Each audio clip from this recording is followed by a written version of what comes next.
Ağaçlar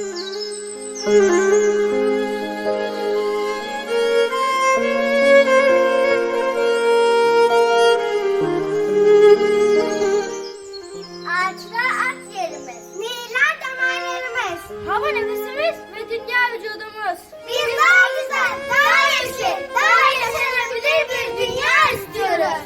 Ağaçları sevelim.